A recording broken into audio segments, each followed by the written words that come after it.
Bonjour à tous. Juste pour que vous soyez pas étonnés, on donne encore 2-3 minutes parce que j'ai reçu quelques mails des gens qui ont eu des petites difficultés de se connecter. Donc, veuillez patienter encore 2-3 minutes avant qu'on commence. Donc, ne soyez pas étonnés. À tout de suite.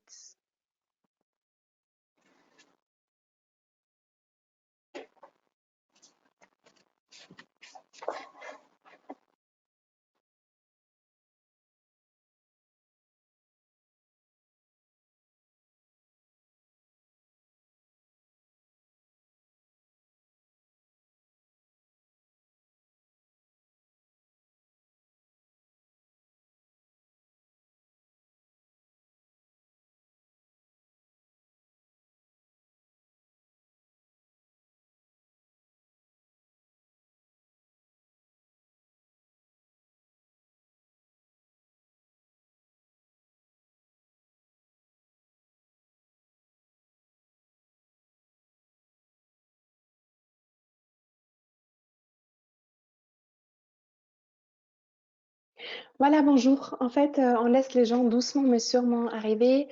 Nous sommes très, très, très heureux de vous accueillir ce soir pour ce webinaire autour du retour.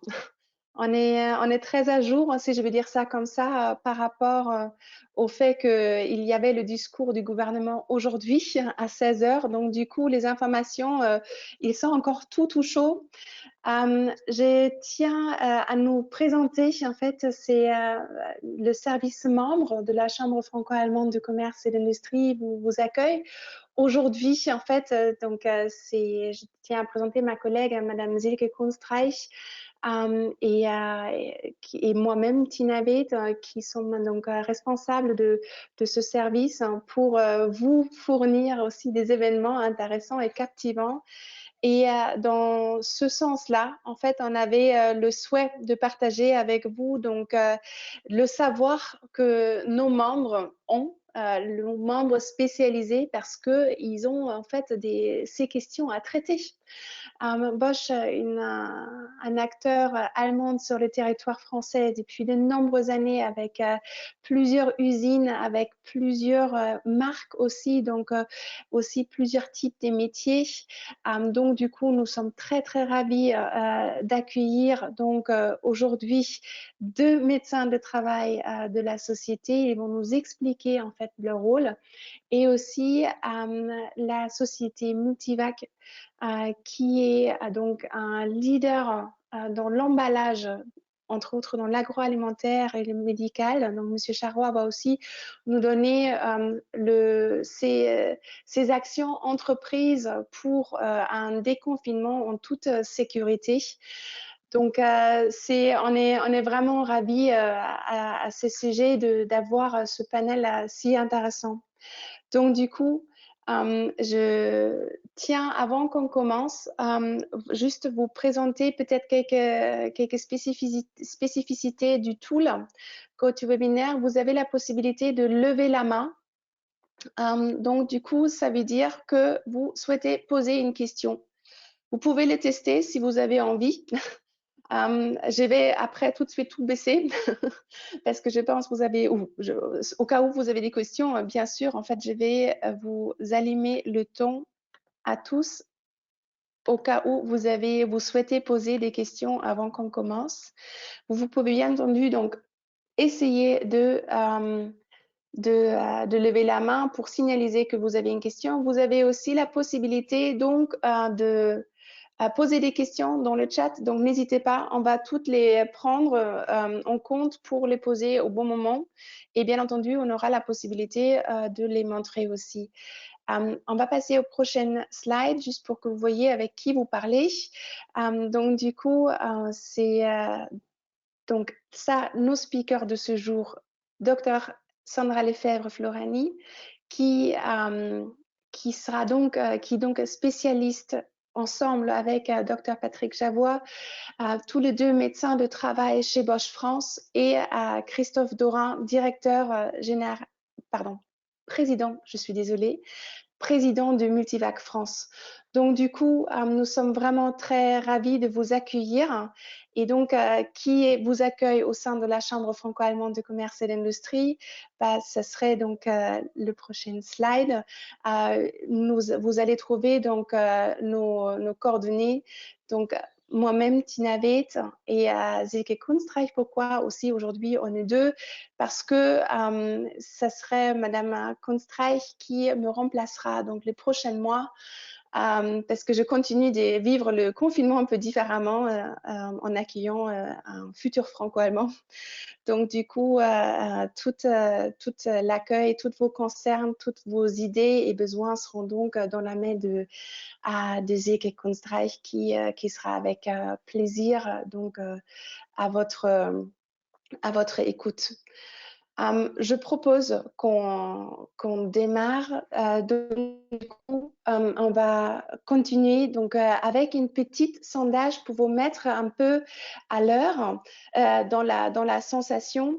Donc du coup, on va commencer avec une première petite question pour savoir un peu votre connaissance sur nos speakers, dans le sens, est-ce que vous connaissez le rôle donc du médecin de travail? Et c'est pour ça, en fait, on va lancer cet sondage. Connaissez-vous le rôle du médecin de travail dans la protection des salariés, notamment dans les situations de crise?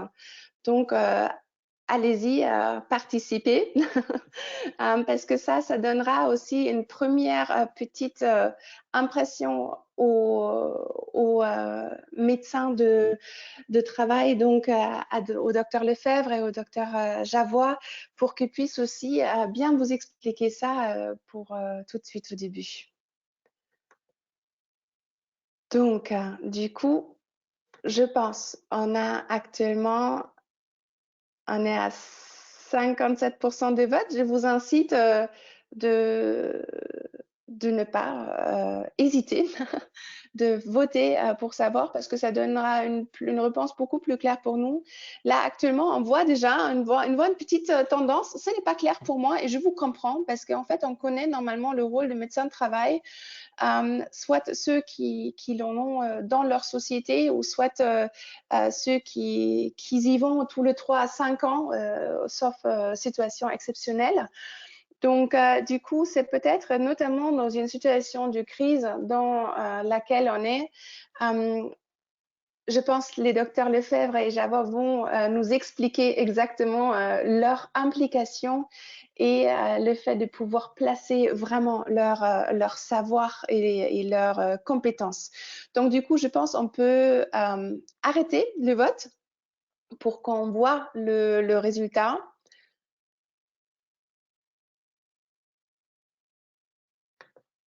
« 32% savent, mais il y a quand même 52% pour lesquels c'est pas clair et 16% qui ne le savent pas du tout. Donc, du coup, en fait, je pense que maintenant, ce sera le moment que les spécialistes reprennent la main sur la suite pour partager leur savoir. Donc, je tiens à introduire la docteure Sandra Florani Lefebvre, qui est, après quelques années d'exercice en médecine générale, qui a changé donc vers la médecine du travail. Et donc, du coup, depuis 2 ans, elle est intégrée dans le service médical de Bosch France. Donc, du coup, on va, s'il vous plaît, donc, continuer à la présentation de Bosch pour avoir aussi voilà, merci. Ça, c'était trop vite. Donc, du coup, pour vraiment se rendre compte qui parle avec nous. Donc, Monsieur Dr Javois, aussi médecin de travail depuis 2001, et il est depuis 12 ans chez Bosch, après une expérience aussi en intra-entreprise. Donc, du coup, nos deux spécialistes, ils vont nous expliquer maintenant les mesures entreprises dans une société mondialement connue, internationale et un grand employeur aussi en France. Merci beaucoup, Sandra et Patrick.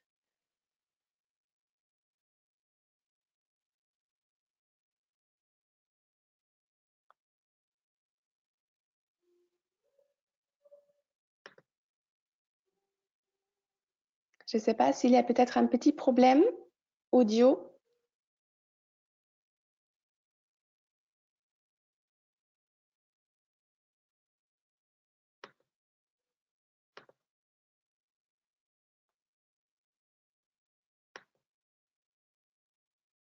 Sandra, est-ce que vous m'entendez?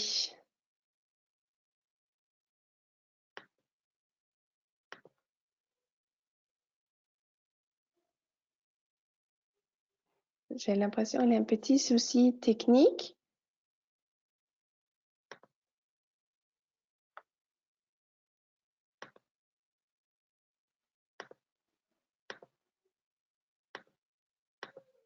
Sandra, est-ce que vous m'entendez? Oui. Parfait, Oui. super, désolée. Le son était coupé, je n'arrivais pas à le remettre. Désolée, c'est... Mais le tout va floor bien. is yours. Donc, on va débuter le PowerPoint. Donc, nos missions habituelles, elles sont en fait de suivre les salariés lors des visites médicales, de manière à déterminer l'adéquation entre le poste et la santé du collaborateur. Ça, c'est ce que nous faisons en temps ordinaire. Évidemment, c'est complété par des missions dites d'AMT, de tiers-temps en fait, pour adapter le poste de travail à la santé du collaborateur et puis organiser le travail. Depuis le début de la crise, les missions ont un petit peu changé puisqu'elles se sont axées principalement et essentiellement sur le Covid-19.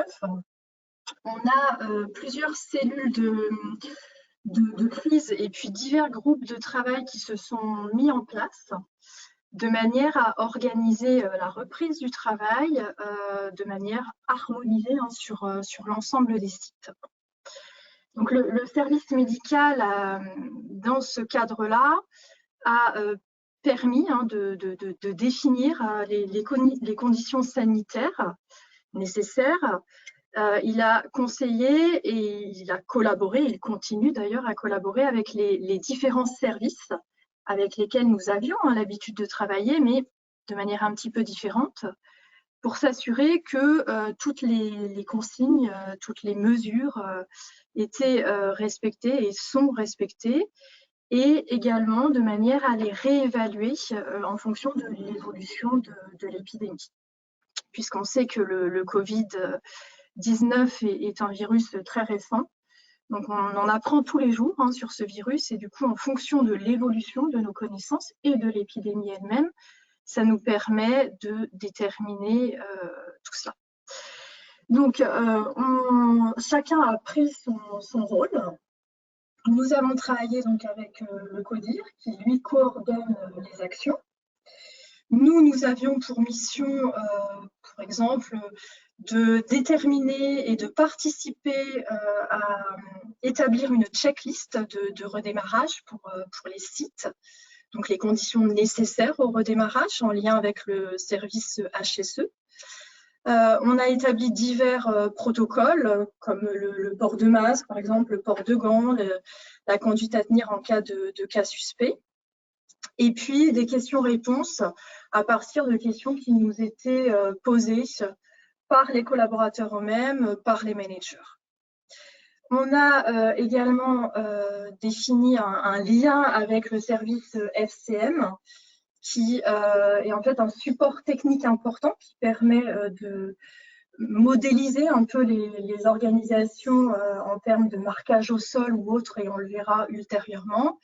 Et puis également avec les instances représentatives du personnel, puisqu'il fallait les informer, il faut les informer, et ils sont consultés sur les différentes mesures à prendre et les différentes consignes sanitaires qu'on a choisi de mettre en place.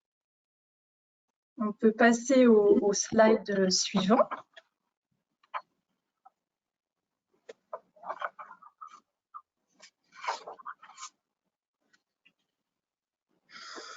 Donc, il y a certains principes de base qui ont été déterminés d'emblée. Le premier principe, et celui qui est vraiment essentiel, c'est de faire respecter et d'adapter l'entreprise, les différents départements, aux mesures barrières, c'est-à-dire la distanciation physique. En France, elle est de 1 mètre minimum, et le lavage des mains. Il a fallu également déterminer les personnes dites fragiles, donc les personnes qui auraient une pathologie chronique. On fait référence en fait à un listing qui est établi par les autorités de santé et auquel on peut se référer, mais également, bien entendu, on a notre libre arbitre sur les personnes pour lesquelles il faudrait mettre en place une conduite à tenir précise. Il a fallu également évaluer la pertinence des mesures à prendre. Fallait-il mettre en place de manière obligatoire le port du masque ou pas? Donc, on répondra à cette question un peu plus tard dans le PowerPoint. Fallait-il mettre en place la mesure de température à l'entrée du site? La réponse est non. On a choisi de mettre en place une auto-mesure au domicile sur la base du volontariat. Était-il judicieux de mettre en place le port de gants obligatoire? Et fallait-il mettre en place des solutions hydroalcooliques de manière systématique? On répondra à cette question également un peu plus loin.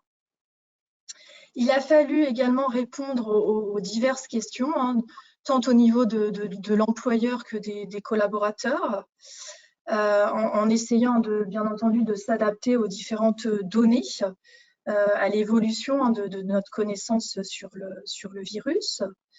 Il a fallu déterminer dès le début une ligne de conduite claire et précise dans chaque département, et en tenant compte également de l'évolution de l'épidémie et des connaissances sur ce virus. Il faut prendre en charge, et il a fallu prendre en charge les malades ou les personnes suspectes sur site. Et bien entendu, comme je l'ai dit à plusieurs reprises, tout cela nécessitait une réévaluation au fur et à mesure des connaissances sur le virus. Et également, c'est déjà le cas, mais ça sera le cas sur plusieurs semaines, voire plusieurs mois, réévaluer sur le terrain par le biais d'audits. Donc, nous avons des checklists prévues pour ça.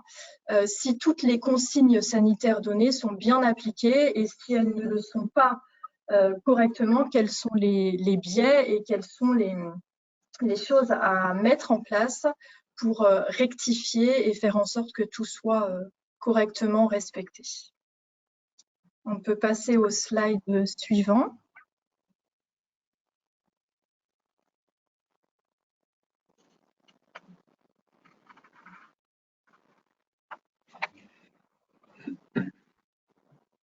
Donc, docteur Javois, je reprends la main pour les prochains slides. Vous m'entendez bien? A priori, oui. Oui. Voilà. Donc, en médecine du travail, en fait, on essaye toujours quel que soit le risque, en fait, on essaye toujours de démarrer par la prévention collective. On s'occupe toujours du collectif avant le personnel. Donc là, le risque, le virus, c'est un risque biologique. Donc, notre démarche va être la même. Donc, on commence par le collectif. Et ça, dès l'entrée sur le site, dès le parking, dès les vestiaires, dès les badgeuses, dès les sanitaires, on commence à s'occuper des mesures barrières et de tout ce qu'on peut adapter pour que les gens soient le moins exposés possible et qu'il y ait le moins de coactivité possible. Évidemment, dans les bureaux, les open space maintenant, dans les ateliers, aux restaurants d'entreprise. Pour l'instant, ils sont fermés, mais ça va réouvrir prochainement, je pense. Les salles de réunion, les salles de pause, les espaces fumeurs. Donc là, vous voyez avec les illustrations, les quelques photos, des exemples très variés je ne sais pas si vous voyez bien, on a, alors par exemple sur le site de Mondeville, qui est près de Caen, les ouvriers sont obligés de travailler avec des blouses. Donc les blouses étaient préparées à l'entrée du site pour que chacun puisse prendre une blouse et s'équiper correctement. Et ça réparti sur plusieurs dizaines de mètres pour éviter que tout le monde s'agglutine autour d'un stock de blouses. À côté, vous avez deux postes de travail qui étaient très proches l'un de l'autre et qu'on ne pouvait pas séparer.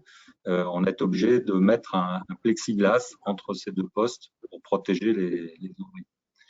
En bas, vous avez une salle de pause, une grande salle de pause, où tout a été fait pour que les salariés en pause soient vraiment distants les uns des autres. Et une grande salle de réunion aussi, où en fait, tout simplement, si une salle de réunion peut contenir 25 personnes, on divise le nombre de chaises par deux et finalement, la distance, normalement, va être importante. La diapo suivante, s'il vous plaît.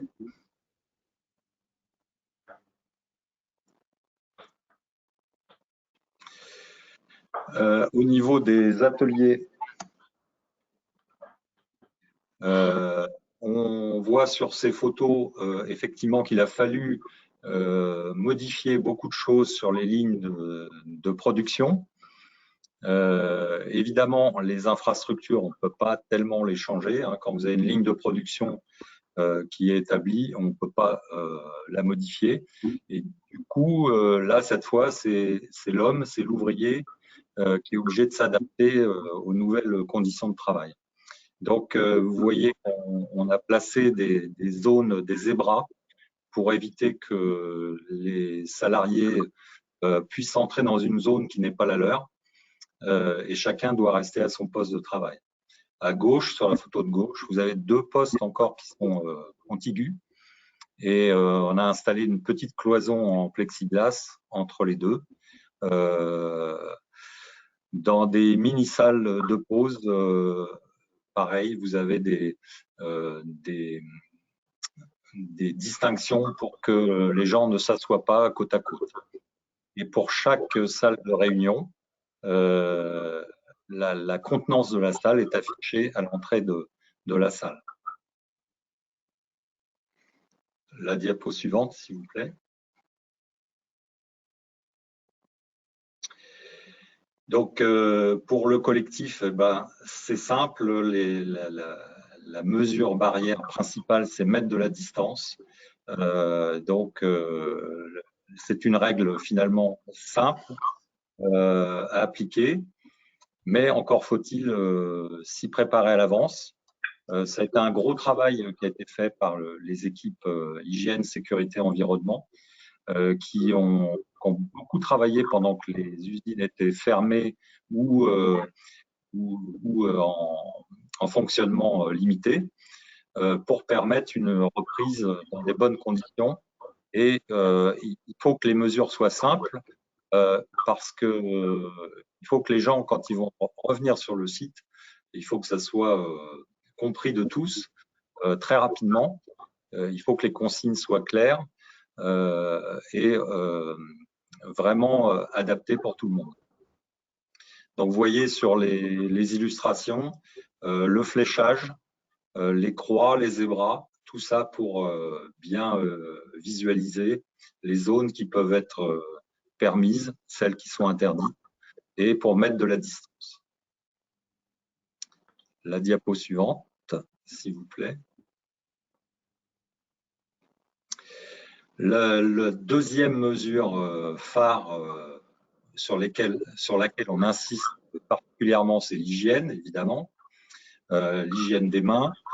Donc, avec les mains, évidemment, on touche tout, que ce soit sur le bureau, que ce soit la photocopieuse, que ce soit les pièces en zone de production. Donc, il faut se laver les mains, il faut faire attention à tout ce qu'on touche, il faut bien désinfecter ou bien nettoyer au moins son poste de travail. Donc, tout a été préparé également dans ce sens.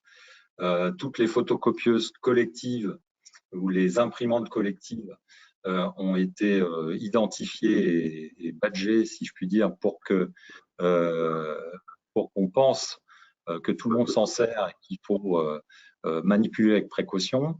Il faut que chacun ait son matériel et n'utilise pas le stylo du voisin ou l'agrafeuse du voisin.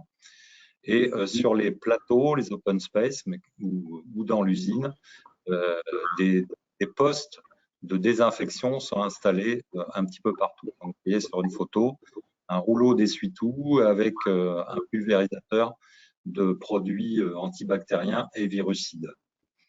Les consignes sont rappelées pour bien se laver les mains, que ce soit dans les sanitaires ou un petit peu partout. La diapo suivante. Merci. Et je repasse la main à ma collègue. Donc, je reprends la parole.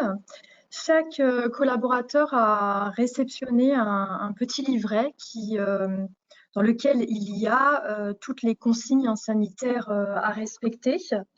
Et le schéma que vous voyez est tiré de ce livret. Ça retrace quelque part l'attitude que le collaborateur doit avoir durant sa journée de travail de manière très schématique. Donc, il est recommandé, mais c'est sur la base du volontariat, de prendre sa température, donc l'auto-mesure de la température à domicile. Il a volontairement été choisi de ne pas le faire sur site. Donc, bien entendu, si le collaborateur a de la température et tout autre symptôme, il ne doit pas se rendre sur site. Lorsqu'il arrive sur site, donc ça débute par le parking éventuellement, ou les barrières d'entrée, il doit respecter la consigne de ne pas serrer la main à ses collègues, de garder la distanciation physique d'au moins 1 mètre et bien entendu de se laver les mains tout de suite en arrivant à l'eau et au savon. S'il n'a pas accès au sanitaire pour X ou Y raison, il y a du gel hydroalcoolique, mais la préconisation est de se laver les mains à l'eau et au savon. Arrivé à son poste, il a pour mission de désinfecter son poste. Donc, comme le docteur Javois disait précédemment, il y a des lingettes prévues à cet effet. Lorsque tout cela est fait, il doit porter l'équipement personnel qui lui a été attribué en fonction de son type de poste et des risques récurrents inhérents qui pourraient persister au poste. Et puis, tout au long de la journée, il doit bien sûr respecter les distanciations physiques de 1 mètre, ne pas porter d'objets à la bouche, ne pas se toucher le visage et penser à bien se laver les mains, dans l'idéal toutes les heures, mais en tout cas, à chaque fois qu'il touche un objet ou une surface potentiellement contaminée. Avant de partir sur site, il doit de nouveau nettoyer son poste.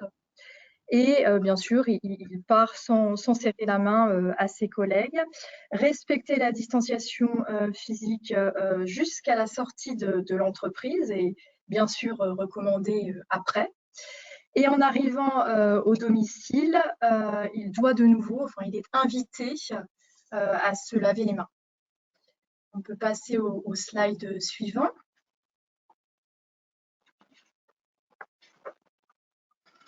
Donc, comme mon collègue le disait précédemment, la prévention collective prime sur la prévention individuelle. C'est-à-dire que l'employeur doit d'abord mettre en place la prévention collective et s'il y a nécessité, passer à la prévention individuelle. Donc, elle intervient toujours en complément. Et là, en complément des mesures barrières, il est demandé de respecter certaines consignes qui ont été mises en place chez Bosch. Donc, au-delà de la distance sociale et du lavage des mains, qui sont les mesures barrières, il est recommandé et non obligatoire, mais vivement recommandé de porter le masque chirurgical sur site pour une durée maximale de 4 heures. Donc, chaque collaborateur est potentiellement doté de 2 masques par jour. Si par contre la distance physique ne peut pas être tenue ponctuellement, là, le masque chirurgical devient obligatoire et les lunettes ou les visières, au choix, sont recommandées, sauf si le collaborateur porte évidemment des verres correcteurs. Nous avons choisi également de mettre en place le masque FFP2 uniquement et obligatoirement si la distance inférieure à 1 mètre ne peut être tenue durant toute la durée du poste. Ça concerne très peu de collaborateurs, mais malheureusement, malgré toute la prévention collective mise en place, il peut y avoir certains collaborateurs qui soient confrontés à ce problème de distance physique inférieure à 1 mètre. Le port de gants est obligatoire uniquement si les collaborateurs sont amenés à toucher des objets, des colis, des outillages, des courriers communs. Et puis, bien entendu, avant et après le travail, il est recommandé de porter un masque alternatif. Il y a également certaines règles qui ont été mises en place pour le covoiturage. Donc, le covoiturage est autorisé, mais il est conseillé de ne pas dépasser 2 personnes par voiture et en diagonale. On peut passer au slide suivant. Enfin, il y a des recommandations purement médicales, c'est-à-dire qu'on demande impérativement aux collaborateurs de se signaler au niveau du service de santé au travail s'ils présentent une pathologie chronique ou s'ils sont identifiés comme personnes dites fragiles, s'ils ont été malades par Covid-19 ou en tout cas suspects d'avoir présenté les symptômes du Covid-19, y compris sur des formes mineures, s'ils ont été en contact étroit avec une personne symptomatique, donc potentiellement touchée par le Covid-19, s'ils ont des difficultés psychologiques, soit parce qu'ils ont peur, ils ont des craintes par rapport au retour sur site, ou bien parce que le télétravail devient difficile, parce que quelques personnes n'ont pas en général l'utilité de faire du télétravail, et ça peut être quelque chose de nouveau pour eux, donc difficilement supporté pour certains. Il y a une cellule de soutien psychologique qui est en place par le biais de notre mutuelle. Et puis, bien entendu, si les collaborateurs ont d'autres questions en lien avec leur santé par rapport au Covid-19, ils sont amenés à nous contacter également. On peut passer au slide suivant. Donc, nous avons terminé la présentation. On vous remercie et si vous avez des questions, nous pourrons y répondre. Merci beaucoup pour votre présentation. En fait, du coup, je propose qu'on fait la question-réponse tout à la fin. Mais avant qu'on continue, on souhaiterait bien faire un petit sondage parmi nos participants. Donc, du coup, la deuxième question, est-ce qu'à votre avis, les employeurs font assez pour protéger leurs salariés? Là, vous avez vu toutes les mesures mises en place par les équipes chez Bosch et je suppose de pouvoir dire que ça sera pareil chez les confrères et consoeurs dans les autres sociétés. Juste peut-être pour compléter, en fait, vous avez dit le covoiturage, il est permis. Et aussi, à partir de lundi prochain, les transports en commun seront seront augmentés de 30% actuellement à ce jour à 75% à partir donc de l'année prochaine pour garantir en fait dans les métros et dans les bus, dans les métros surtout dans les bus aussi des distances nécessaires que les docteurs Javois et Lefebvre ont aussi mentionné au travail, mais bien entendu ça touche aussi aussi. Les transports en commun, c'était une des informations du rapport de Premier ministre et ses ministres aujourd'hui. Je vais après faire un petit débrief là-dessus sur les petites mesures clés qui ont été mises en place, mais ça c'est déjà donc des très grands contrôles aussi, par contre, porte de masque obligatoire à partir de 11 ans et aussi, comme dans les sociétés, mise en place des gels pour se désinfecter les mains. Donc du coup, on va lancer le sondage avec donc la deuxième question, est-ce qu'à votre avis, les employeurs font assez pour protéger leurs salariés? Oui, non, qu'est-ce que vous en pensez? Est-ce que vous êtes d'accord que ils protègent vraiment, on voit que les employeurs veulent protéger leurs salariés, veulent sortir de cette année sans avoir de plus grands dégâts ou des histoires, dégâts, ça sont, désolé, en fait, des histoires tristes à la fin de l'année. Je suis sûre que aussi Monsieur Charrois va revenir à ce point dans sa présentation. Donc du coup, je pense on peut arrêter à le vote. Voilà. On est donc à 68% des personnes qui disent oui, ils font assez, mais aussi 24 qui disent bah, je me rends pas compte. Je sais pas encore, comme je suis pas encore sur place, je sais pas encore peut-être aussi ce qui s'y passe. Donc une information qui est quand même important dans le sens que on va d'un côté le vivre, de l'autre aussi, il y a quand même une différence entre ce que tout doit être porté par les employeurs et réalisé derrière avec tout le corps et les équipes médicales derrière. Donc du coup, maintenant, je suis ravie de passer la parole à la société Multivac, au président Christophe Charrois, qui va nous donner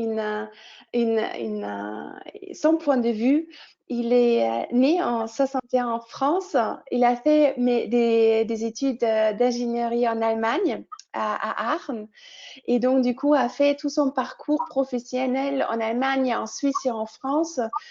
Donc, si je peux me permettre de dire, un vrai franco-allemand, au minimum germano-allemand par rapport à la langue. Et il est président de Multivac France depuis 2011. Donc, Christophe, je suis ravie d'entendre maintenant le point de vue d'un chef d'entreprise qui doit être responsable pour autant de personnes.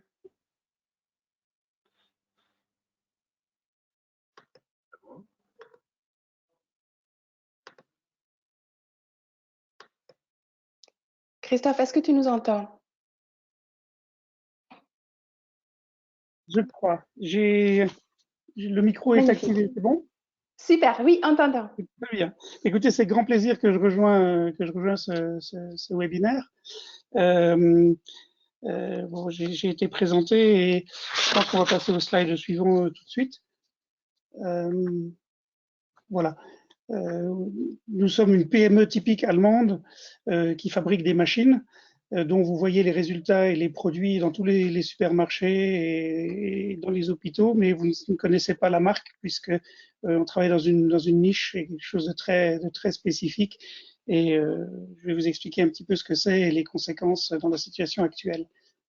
La prochaine slide.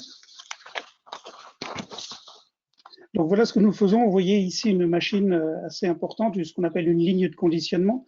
Nous avons des activités dans l'agroalimentaire et dans le pharmaceutique et médical. Actuellement, nous avons des projets pour emballer des masques stériles.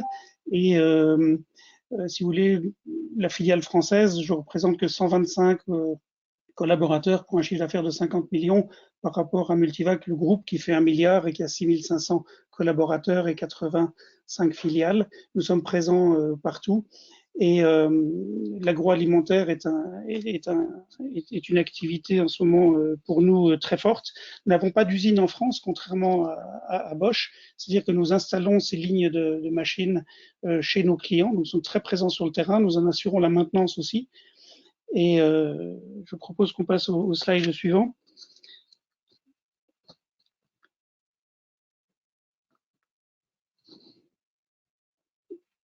Voilà. Et donc, si vous, c'est un peu trop loin. Voilà. Donc, si vous voulez, on est dans une situation un peu particulière qui est bien pour l'entreprise, mais qui est un peu particulière dans cette période très tendue, c'est que notre clientèle sont les acteurs principaux de l'agroalimentaire, c'est ceux qui remplissent les supermarchés de produits qui sont dévalisés régulièrement, et aussi d'appareillages médicaux, comme je disais, comme les masques par exemple, qui sont très sollicités.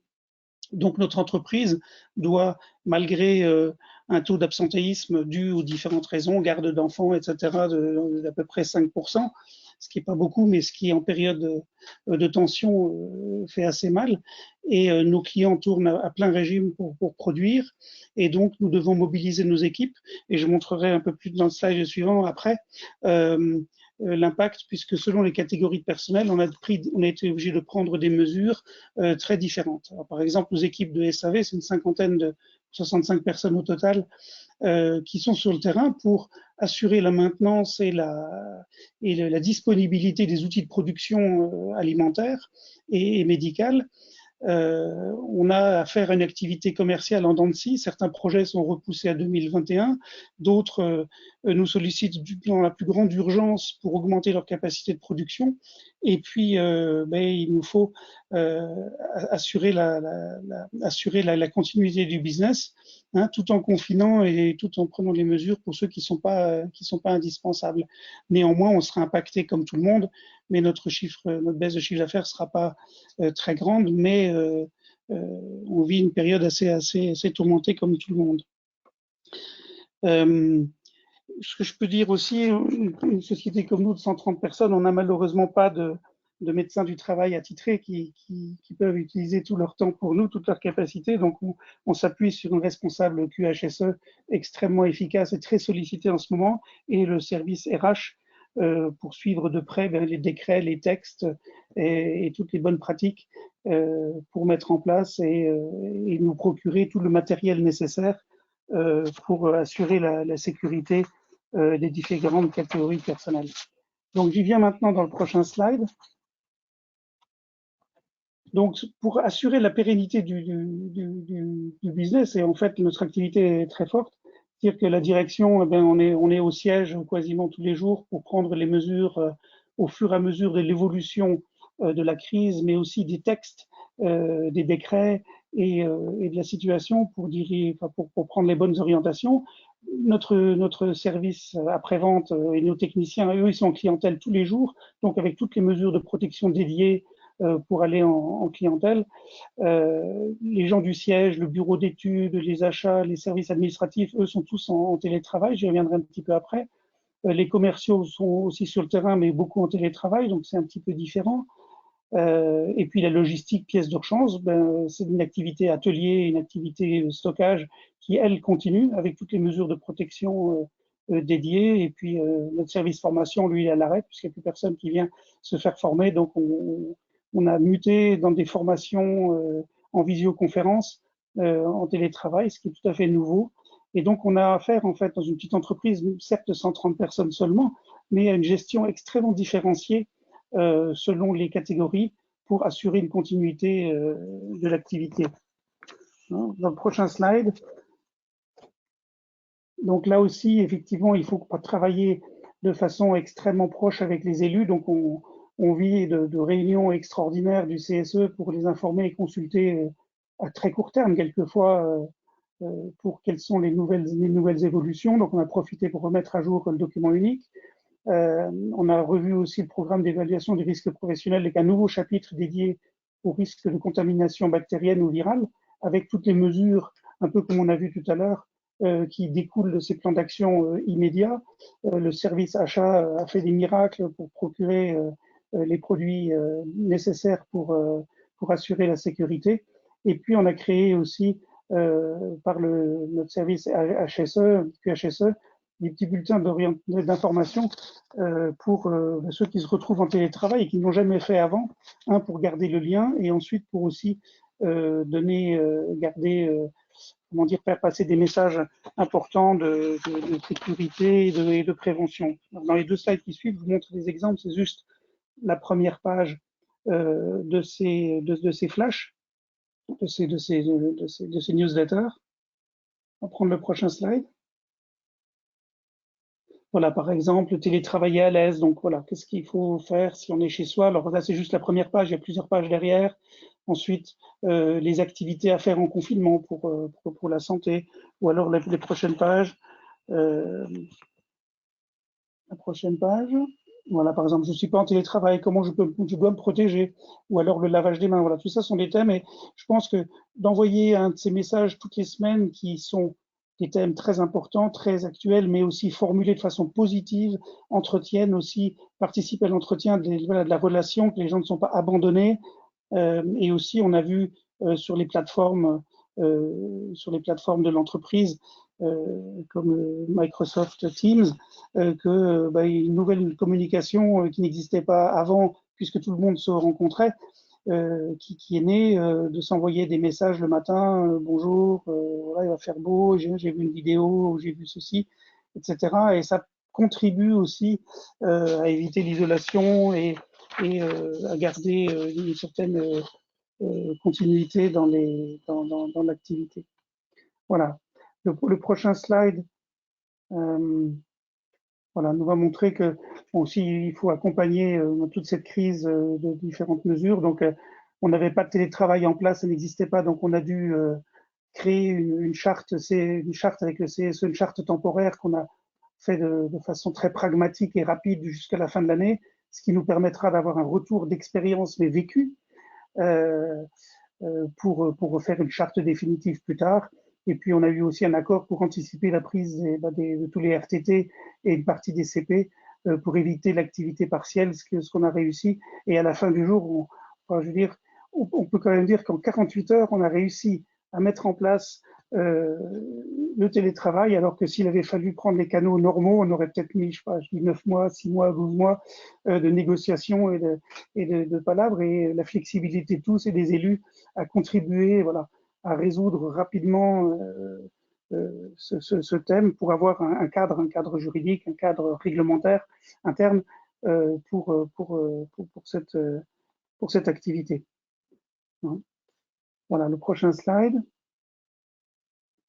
Voilà, donc l'avant-conclusion, il y avait encore. Et donc, comme on navigue à vue un petit peu, parce que l'évolution de cette crise et des interventions du gouvernement, il faut les suivre de très près. D'une part, je me dois de sécuriser la continuité pour l'entreprise pour éviter des conséquences sociales qui seraient graves pour l'emploi. Et d'un autre côté, il faut absolument protéger la santé des collaborateurs. Et le but, c'est vraiment de sortir de cette crise si possible avec aucun cas tragique.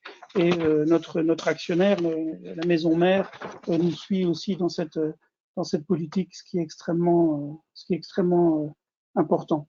En tant que président mandataire social, je suis pénalement responsable du tout.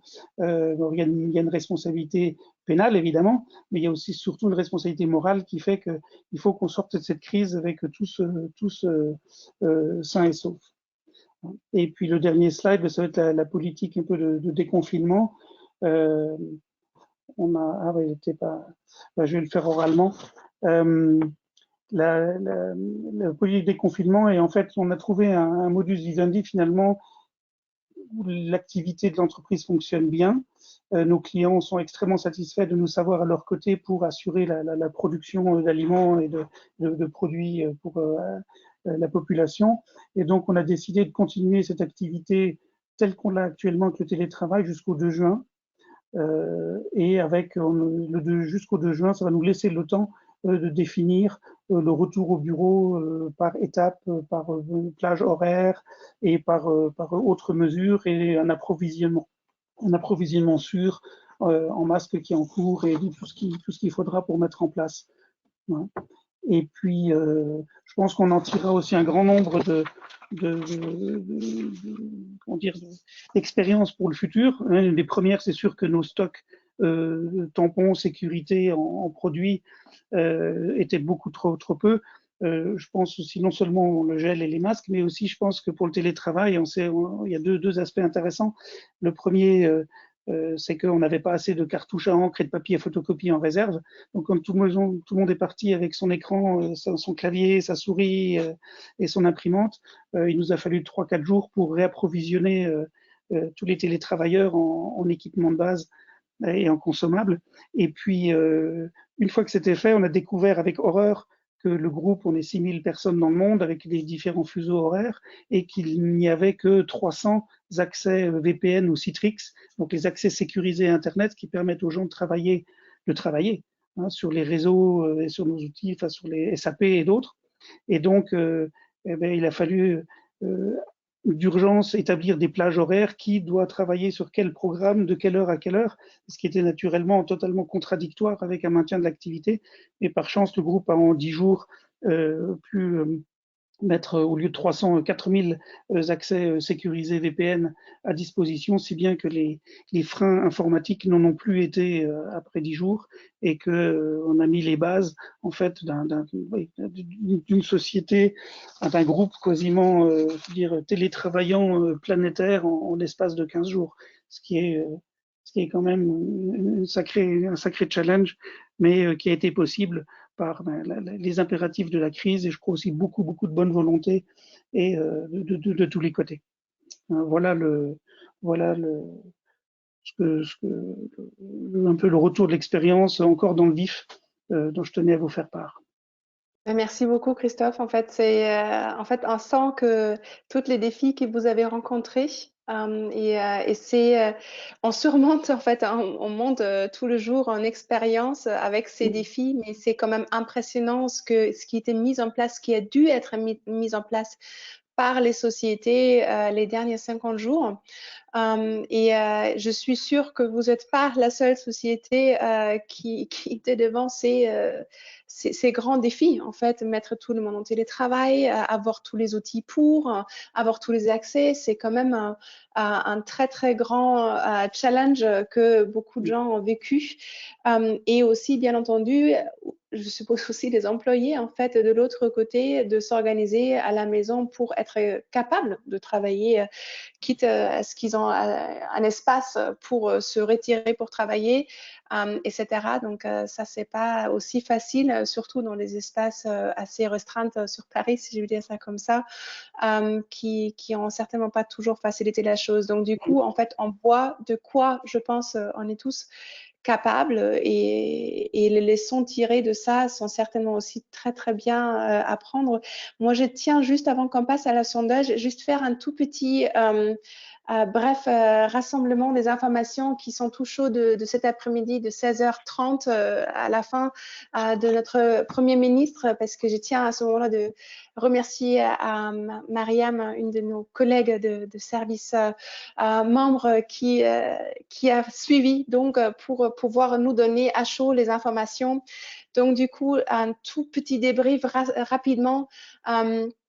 Il y a donc des zones différentes, bien entendu, et donc du coup, dans les zones différentes, aussi des mesures différentes qui vont être prises en place. Donc du coup, dans les zones rouges, il n'y a pas de réouverture de collège, il n'y a pas de parcs ou de jardins qui vont ouvrir le 11 mai.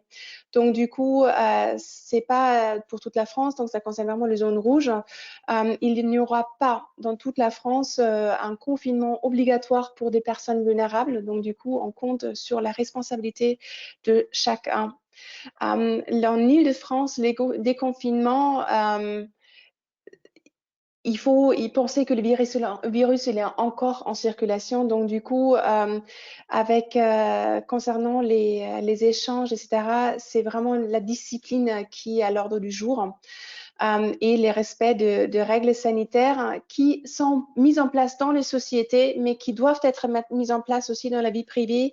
Lors de notre dernier webinaire à ce sujet, Madame Nobilet de Bibi Brown, elle nous a aussi expliqué vraiment très clairement les règles sanitaires et je tiens à ce point qui était vraiment primordial pour limiter la propagation du virus. Donc du coup, comment on peut vivre avec ce virus? Ça, c'était un peu la question clé du discours d'Édouard Philippe. Donc, il faut faire avec, et ça, c'est son objectif. Il y a donc Olivier Véran, le ministre des Solidarités et de la Santé, pour rassurer, a rassemblé qu'il y a maintenant plus que 10 000 lits, donc 10 500 lits en réanimation par rapport à 5 000 lits en temps normal. Donc, du coup, c'est vraiment... La France, elle a fait un très grand effort. Il y a une plus grande capacité maintenant de diagnostic grâce aux tests. Par contre, en fait, qu'est-ce qui s'est dit aussi, et c'est exactement ça la raison pour laquelle c'est tellement important, tout ce qu'on a appris lors de cette première 40 minutes de webinaire, c'est les entreprises sont responsables aussi pour protéger donc leurs employés. Donc d'un côté, ça peut être garanti via le télétravail dans le sens de ne pas créer des rassemblements, mais bien entendu aussi ayant appliqué donc des gestes de barrière dans la société tels qu'ils s'étaient expliqués par les docteurs Javois et Lefebvre. Donc par contre, dans les EHPAD, ça reste encore difficile. Il n'y a pas d'assouplissement pour les personnes âgées.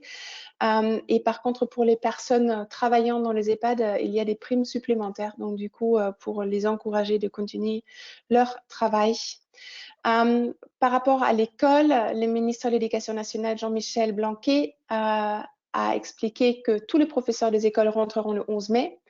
Il n'y a pas encore d'accueil des élèves tout en même temps. Donc, du coup, comme ceux qui ont des enfants ont reçu des emails différentes de la part de leur direction, du directeur des écoles. Mais l'idée, c'est vraiment de prioriser les enfants handicapés, les enfants en voie de décrochage ou décrocheurs, les enfants où les parents sont des personnels soignants ou qui n'ont surtout pas de solution de garde. Donc, du coup, l'enseignement à distance, ça continuera. Les ministres en charge de transition, donc aussi du transport, Elisabeth Borne, a donc expliqué ce que j'avais juste dit avant. Il y a donc 30%, on passe de 30% de transport en commun à 75% dès l'année prochaine. Donc, du coup, ça va faciliter et permettre les distances. Les employeurs sont vraiment demandés de limiter donc la fréquentation aussi. Ça veut dire d'organiser le retour au travail, qu'il n'y a pas des heures de pointe. Et si c'est nécessaire d'arriver lors des heures de pointe, il faut vraiment aussi être équipé d'une attestation obligatoire. Sinon, on risque des amendes. Pour une dernière chose, parce que je pense que ça nous intéresse tous après, avant ce retour peut-être à une vie un peu normale, les musées, médiathèques, bibliothèques, ils vont ouvrir. Donc, du coup, un premier accès à la culture. Par contre, cinéma, lieux de sport ou salles de spectacle. Donc, du coup, là aussi, les restaurants comptent avec fermés encore. Rassemblement limité au groupe de 10 personnes jusqu'au 10 juin et pas avant septembre, rassemblement de 5000 personnes.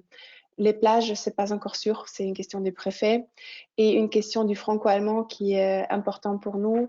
Les frontières restent encore fermées jusqu'au minimum 15 juin. Donc, du coup, ça pour la petite débrief de retour aujourd'hui. Encore merci, Mariam, pour d'avoir rassemblé ces informations pour que je puisse les partager avec vous tous ce soir. Avant qu'on passe aux questions-réponses, une petite dernière sondage. On va la lancer maintenant sur est-ce que l'État est assez présent dans la gestion. Donc, du coup, c'est exactement ça. Après ce discours aujourd'hui, peut-être la réponse, elle est plus claire ou pas. C'est peut-être aussi plus des sociétés. Christophe, déjà, à vous, qu'est-ce que vous en pensez? Est-ce que vous avez senti assez soutenu par l'État par rapport aux informations de mise à disposition pour établir des nouvelles réglementations, etc.? Oui, non, je pense qu'il y a eu des mesures très pragmatiques, ce qui est assez inhabituel pour la politique, mais il y a eu des mesures très pragmatiques et relativement rapides qui ont été prises. Après, il nous faut toujours attendre le décret ou la formulation exacte et que ensuite la directe ou d'autres administrations reçoivent ces documents pour eux-mêmes ouvrir les sites. Donc on perd toujours un certain nombre de jours, mais c'est dû à la technique. Ce sont des questions techniques derrière. Mais je dois dire que en global, l'État a été quand même du côté des entreprises pour les aider dans la rapidité des mesures de façon assez pragmatique. Oui, je dois le dire. Oui. Super. Donc du coup, je pense on peut tenter de voir le résultat, qu'est-ce qu'ils pensent nos convives de ce soir. Est-ce que vous sentez que l'État, il était présent? Il y a donc 71% qui disent oui, il était assez présent. Ça s'était passé un peu vite, mais je vais vous dire les chiffres. Donc 71% ont dit oui, on se sent assez présent. 5% disent non. Et 24% n'ont pas vraiment d'avis à ce sujet. Donc du coup, en fait, on va passer aux questions des personnes. Je vais donc, les micros sont allumés à tout le monde. Je vous demande donc, je vais donc attribuer, si vous voulez, les questions pour éviter un peu le fait d'avoir des doublons au même moment. Donc, je propose, Jean-Gabriel, est-ce que tu veux commencer avec cette première avec ta première question?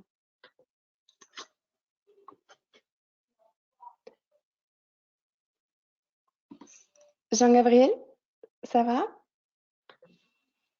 Allô? Oui.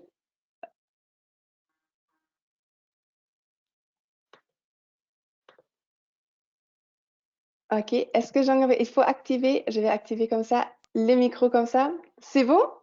Oui, vous m'entendez? Parfait, super. Oui, maintenant oui. Bonjour. Bonjour, bonsoir.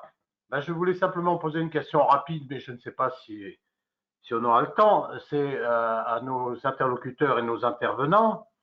Est-ce que, grosso modo, les mesures barrières et les réorganisations opérées sont extrêmement similaires à ce qui se fait en Allemagne?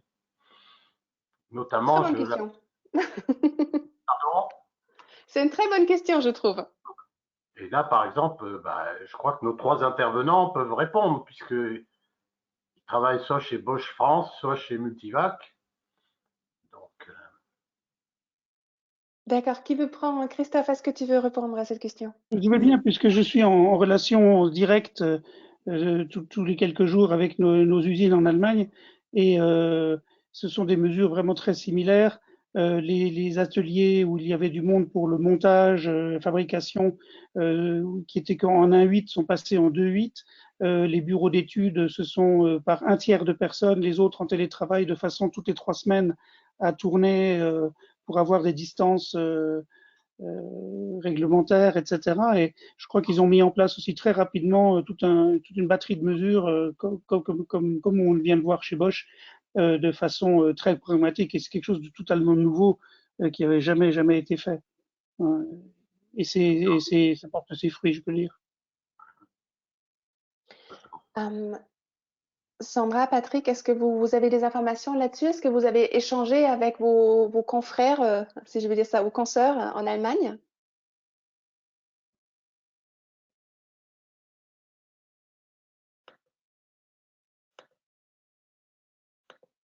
ils n'entendent pas. Ouais, il m'entend, je suis sûre, mais il faudra désactiver, en fait, activer le micro de votre côté, parce que moi, je ne peux pas le faire. Peut-être tout simplement un petit problème technique. On va recontinuer avec la prochaine question et aller à ces humaines. Peut-être moi je peux répondre à cette question juste à Jean-Gabriel pour compléter aussi.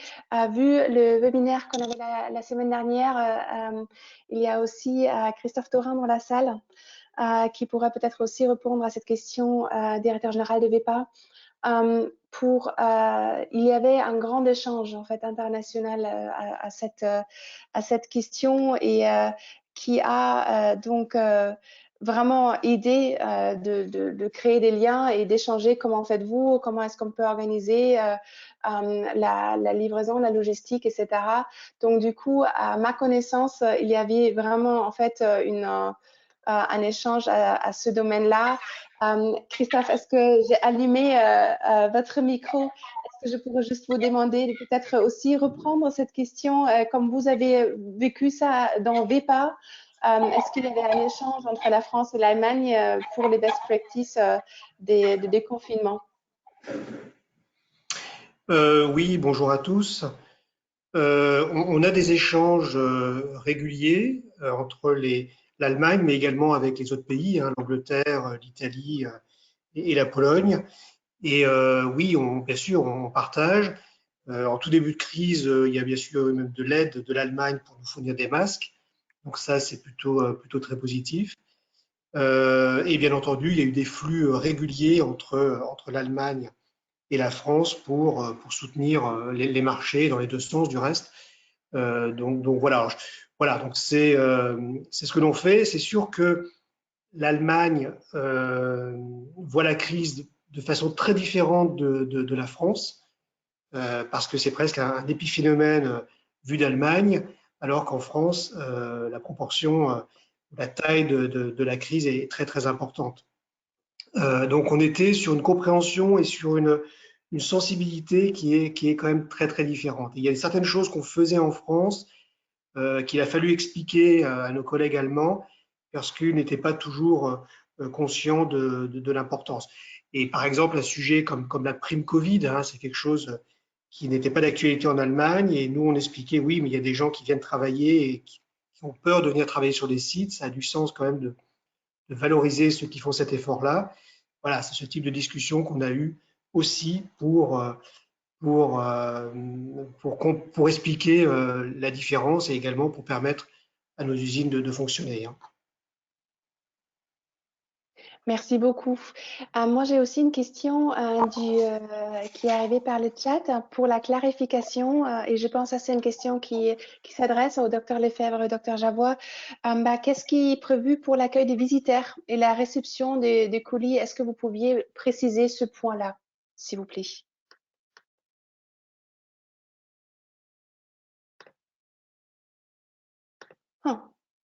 Est-ce qu'on les a perdus? Madame Dr Lefebvre, Sandra? Oui, parfait, super. Oui, ça y est, on a des soucis de micro visiblement. Par rapport aux colis, il est prévu de les déposer dans un espace prévu à cet effet et de les laisser poser pendant 24 heures, puisqu'on sait que le Covid peut persister environ 24 heures sur du carton.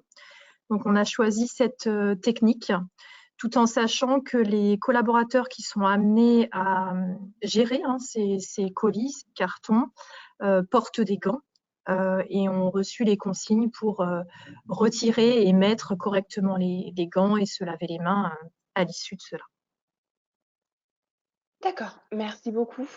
Et par rapport à visiteurs, pardon, il y a l'accès aux visiteurs ou est-ce que j'ai...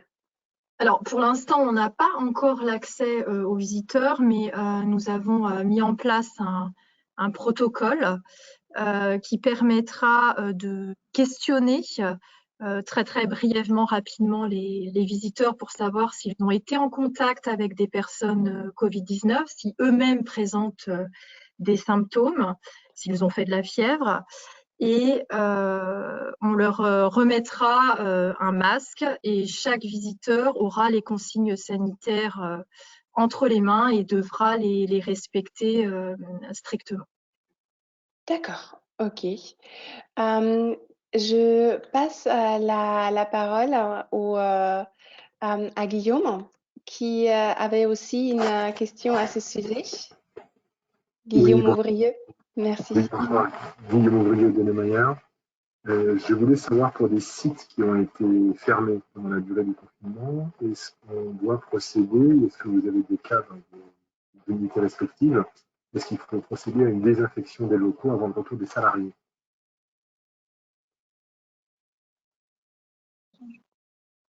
Si j'ai bien entendu, pour des sites qui ont été fermés longtemps, c'est ça?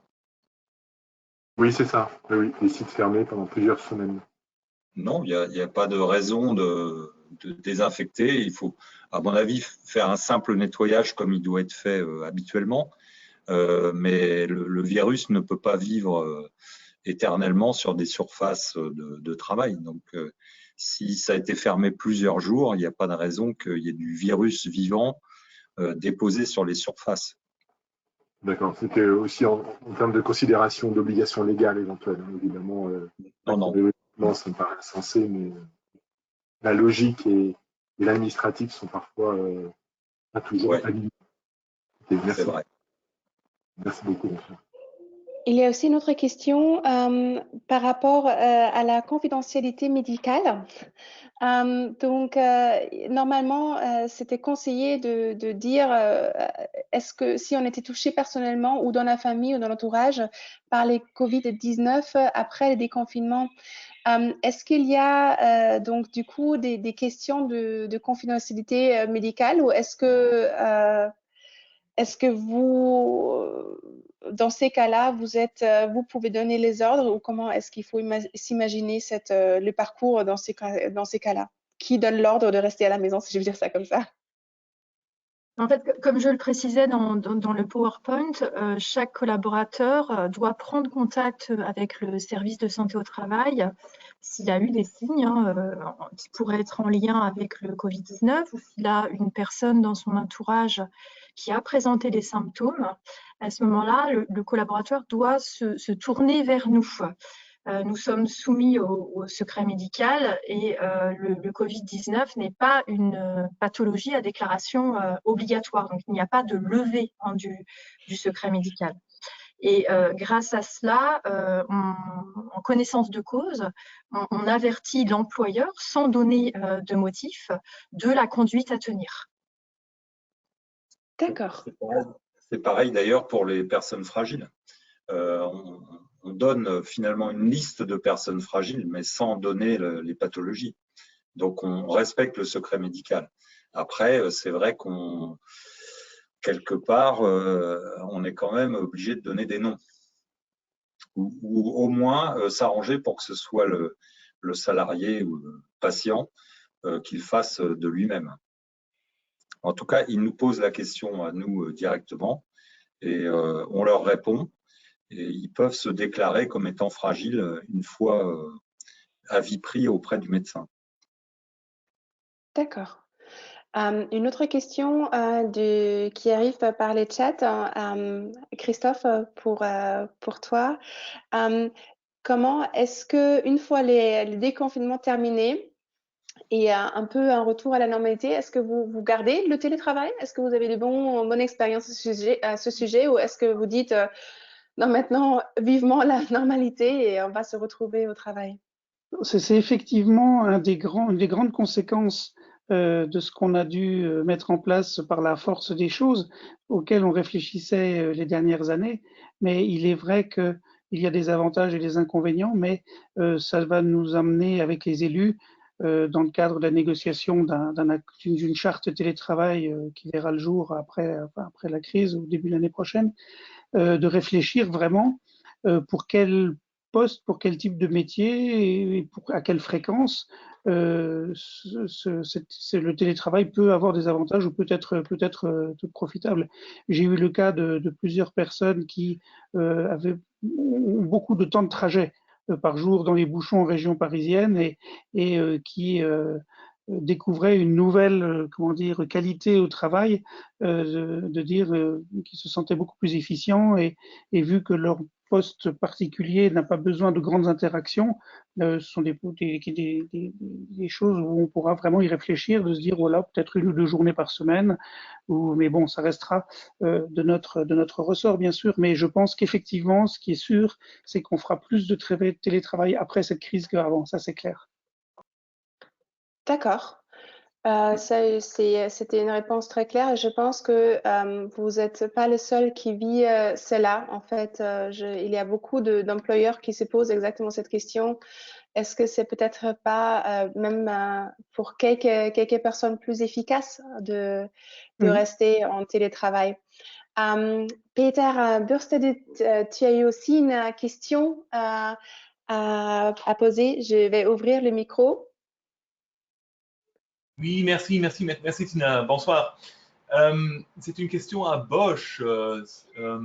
Pour les mesures et règles sanitaires que vous avez intégrées chez vous, est-ce que vous vous êtes adossé au guide du gouvernement ou est-ce que vous vous êtes inspiré pour les mesures? Merci. En fait, le guide du gouvernement est arrivé un petit peu tardivement. Donc, il a fallu au départ travailler avec notre savoir, si je puis dire. Et effectivement, ensuite, on a adapté, si on le trouvait judicieux ou nécessaire, au guide du gouvernement.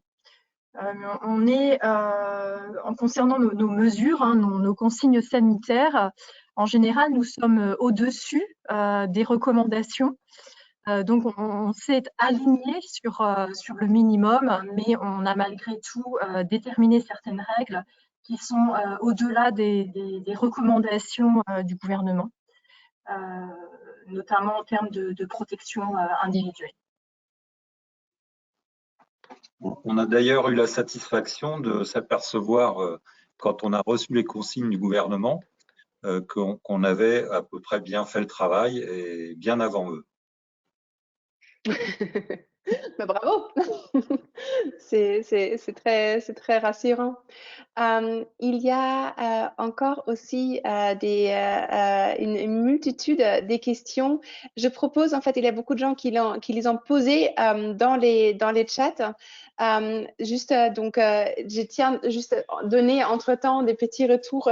Merci beaucoup pour ces interventions très concrètes et extrêmement intéressantes. Donc, ça, je tenais à partager avec vous tous avant qu'on passe à la prochaine question de Alexia.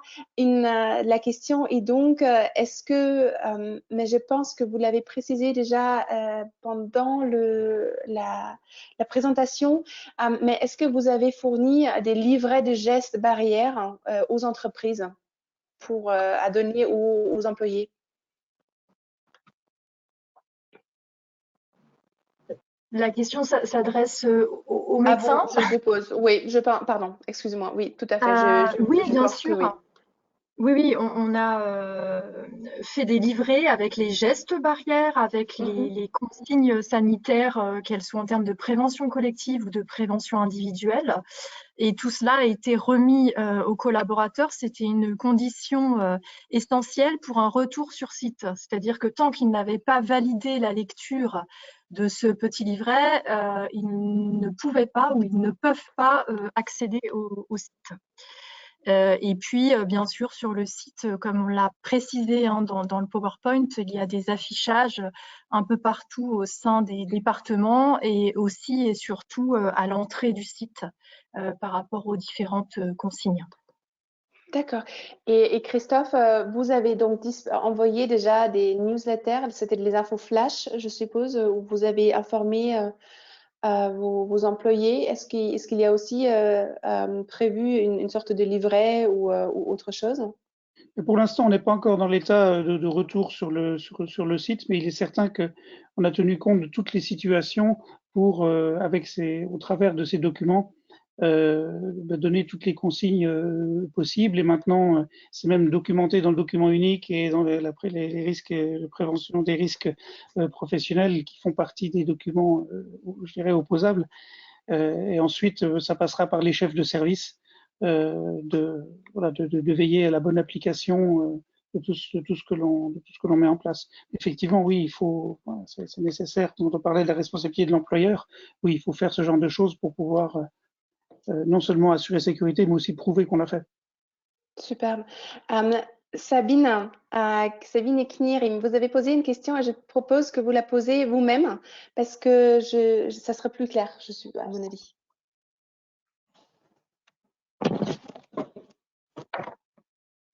Vous nous entendez, Sabine?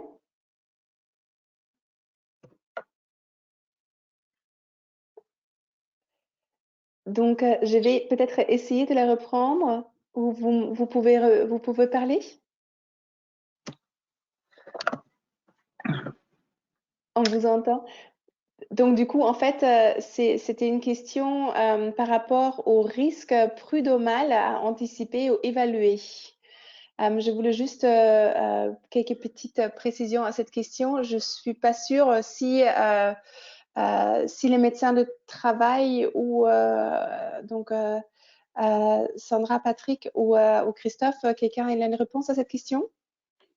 Oui, effectivement, une PME comme nous qui n'a pas des ressources en interne de services juridiques ou de ce que l'on veut, effectivement, on a des conseils, et en particulier le conseil du droit social, qui sont extrêmement, notre cabinet est extrêmement rapide et efficace au niveau du conseil, de la mise en œuvre de toutes les documentations, décrets et sorties de ce que l'État ou la directe ou de ce que l'on nous donne, les interprétations de ces textes et aussi des recommandations de ce que nous devons mettre en œuvre pour, je dirais, assurer, sécuriser aussi le risque juridique potentiel, ça c'est certain. Super.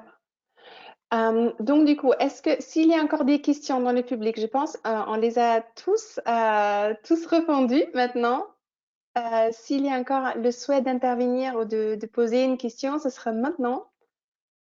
Non? D'accord. Mais donc, du coup, en fait, je pense on a vraiment eu une vue globale sur toutes les questions d'hygiène mises en place donc par les employeurs, les défis qu'ils ont rencontrés. Et ça, c'est vraiment quelque chose où j'ai envie de dire bravo. Je pense on se rend même pas compte autant qu'employé quelquefois qu'est-ce que ça implique. Lors de notre échange, Christophe, on a parlé un peu des coûts. Qu'est-ce qu'il faut prévoir comme tonnes des masques, comme gel, etc. Et ta réponse, et je tenais à la partager parce que ça reflète l'esprit que tu as en tant que président pour Multivac. C'est sympa, ces coûts-là qui sont importants. Le plus important, c'est que à la fin de l'année, on n'a pas de message triste à partager. Donc, du coup, c'est vraiment, je pense que c'est ça l'esprit qu'on a senti de Multivac et aussi l'esprit qu'on a senti chez Bosch qui ont mis vraiment tout en place, tout en mesure pour protéger ses employés, pardon. Donc, du coup, vraiment bravo. Et si vous avez encore des questions par rapport aux détails qui étaient présentés par nos spécialistes, n'hésitez pas à les envoyer donc à Silke qui sera donc à partir de ce soir votre interlocutrice pour toute question autour de l'adhésion événement membres. Et elle se fera un plaisir de soit les partager ou éventuellement aussi vous répondre si possible directement, mais sinon les partager avec bien sûr les spécialistes. Aussi, je tiens à attirer votre attention sur le site web de la Chambre qui précise donc toutes les mesures et les actualisations légales autour de Covid et Corona, donc notamment par rapport au passage aux frontières, etc. Donc, n'hésitez pas à consulter aussi notre site. Et aussi, il y a régulièrement des webinaires, notamment autour des questions juridiques. Dans tous les cas, je tiens à vous remercier sincèrement pour votre participation, de votre interaction, d'avoir posé tant de questions. Je tiens infiniment à remercier donc à nos intervenants pour le temps que vous avez investi à présenter tous ces détails aussi soigneusement et clairs à nos convives. Et on va bien entendu aussi, vous allez retrouver un petit débrief de ça dans notre magazine Contact qui sera publié prochainement aussi sur le site de la Chambre. Donc à tous et toutes, restez bien en forme. Ne vous laissez pas rattraper par les virus, restez en pleine santé et bon courage pour tous les chefs d'entreprise qui doivent mettre encore en place des mesures et à nous tous pour bien respecter donc ces barrières et ces limites qui sont devant nous, mais qui vont être un peu plus ouvertes maintenant. Donc, merci vraiment beaucoup.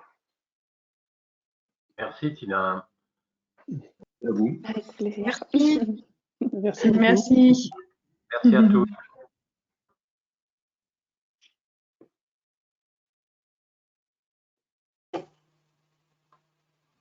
Bon.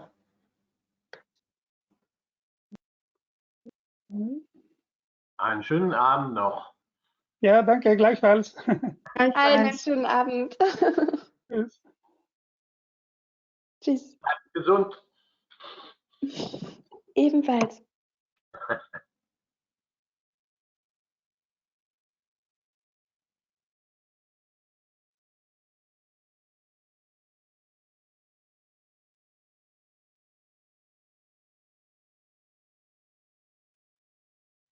Bon. Ça coupe. Voilà. Bonne soirée à tous. Einen schönen Abend an alle. Merci. Vielen Dank.